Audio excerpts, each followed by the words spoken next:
Tere, mina olen ITV Surmas ja täna me teeme hardpassi teie telefoni abil. Selle jaoks me läheb vaja FL Studio Mobile, vajutate siia ja teete uue projekti. Laulu põhjaks valime instrumenti, vajutame siia, Direct Wave, valite Synth Bass XP, näete, vot siin teid tuleb ja pärast otsite, siin, Grow Machine Dirty.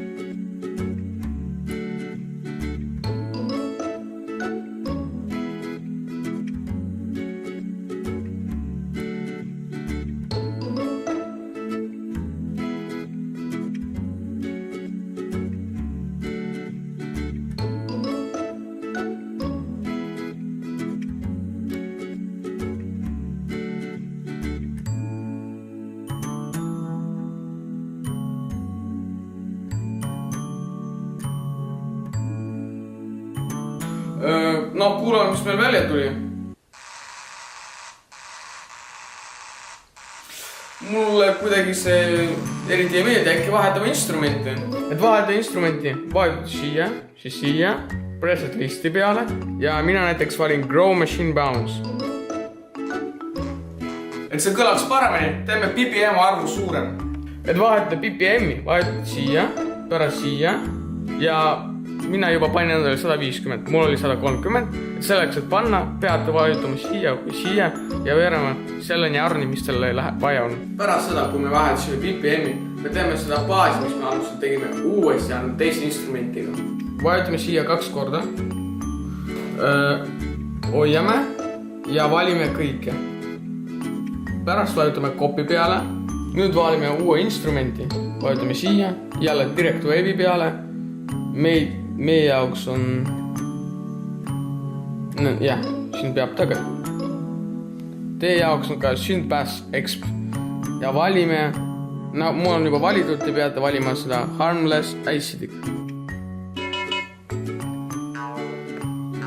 Nüüd siia teete vajutate ja vajutate Bass peale, see tähendab, et te panete seda siia. Kui see läks valesti, liigute lihtsalt seda siia. Nüüd esimesele meloodiale, mis me tegime, lisume reverbi. Vajutame siia 2 korda, vajutame siia, suure plussi peale ja siin näete reverb. Ja kõik. Nüüd vaatame, mis meil välja tuli.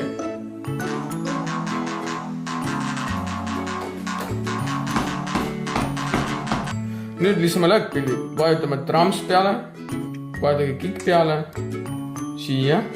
Mul on juba valitud FL Plastic'i.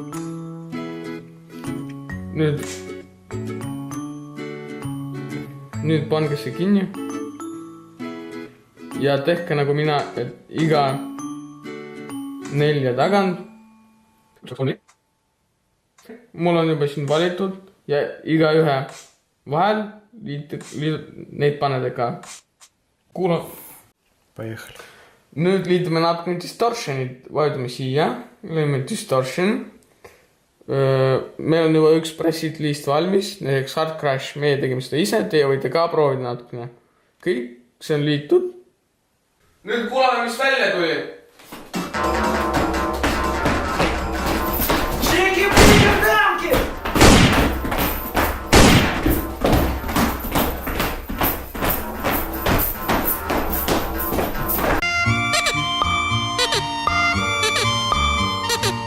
Nüüd te teate, kuidas teha hardpassi. Teiega oli mina, ITV Surmas ja nüüd iga ühel teil oleks disko kodus.